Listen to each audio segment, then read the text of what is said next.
because we've diagnosed they're anxious. These dogs, though, are certainly not anxious. They're having a riot. They can't wait for you to leave each day. They die for weekdays. They dread weekends when killjoy's at home the whole time. Regardless of the cause, we still have to house train the dog, chew toy train the dog, and teach it to woof and shush. I got it? There is no drug that will do that for you. And I consider it it's irresponsible next to unethical, the way drug companies market these drugs. Giving you the idea that just give the dog the drug and it will train your dog. It won't. The drug is an anxiolytic to ease anxiety. It has side effects. It's a drug. Liver damage, kidney damage, etc., etc., etc. It's a drug. All right? You've still got to train the dog. He lives like this when you're gone, in the crate when you're home. Okay? It doesn't matter whether he's a new puppy. It doesn't matter whether he's in your kennel. You bred him. Whether he's a new puppy at home at 8 weeks. Whether he's an adopted adult dog, 3 years old, without a problem, with a problem. Straight back to long-term confinement when you're gone, short-term confinement when you're there. Now, let's talk about barking. As I said, just feeding the dog from Kongs, they will bark 90% less. It's so dramatic. You don't get results like this with drugs. Most of the drug studies, for some reason, I'm not allowed to see. I've written to the drug companies. I've had Nicholas Dodman. Who knows who Nick is? He's an English veterinarian like myself. I met him in '71 and introduced him to behavior. So he was a druggie. He was an anesthesiologist. And so he wondered what I did, so I showed him my behavior field station, and then he put the two together, drugs and behavior, and created the whole field pretty much single-handedly himself. Nick has asked for the study. And why I want to see the study is it really annoys me that it says we had these groups, we had dogs that had been to training, but it didn't work. And so training and drugs works, but training alone doesn't. So I want to see what they did, because when I do it, the training works, whether you're anxious or not, because we've got lots of anxiety exercise we can do, confidence building exercises and stuff like that. Now it's all automated with the auto trainer. You just fill it with food, plug it in, and the dog's anxiety disappears.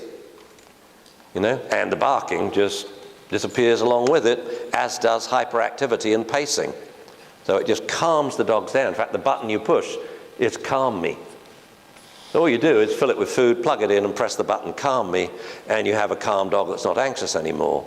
So when they said training didn't work, I want to see what they did. And so they got a letter back. Well, we had 200 trainers in the United States involved in this study.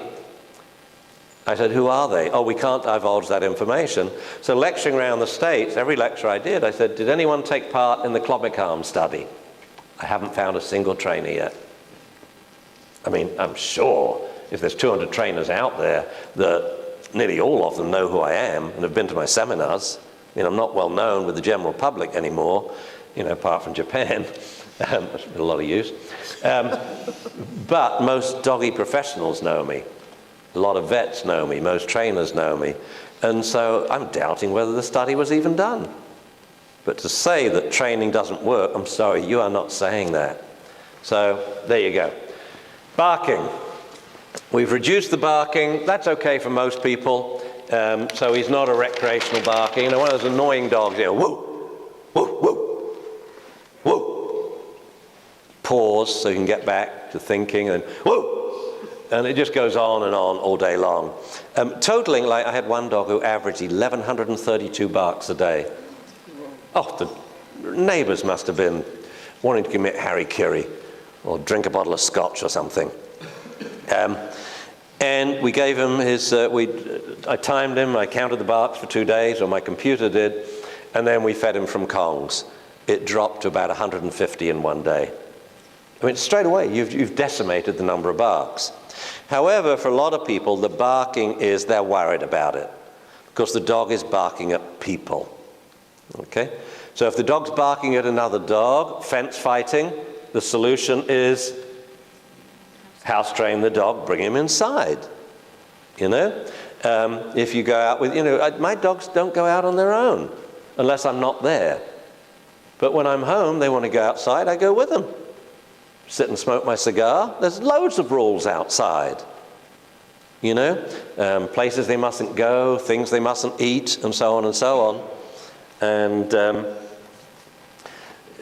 And barking. I cannot stand dogs that mindlessly bark. And when Kelly takes dogs out in the morning, we don't have many disagreements, but this is a biggie. She lets them bark. I said, can you please ask the dogs to be quiet? Because this is 6 a.m. I didn't get to bed till 5. And I'm woken up by my own dogs. And she said, but they're playing. I said, ask them to play quietly. So what she'll do is, and this is really crazy, she will text me, could you ask the dogs to be quiet? And I just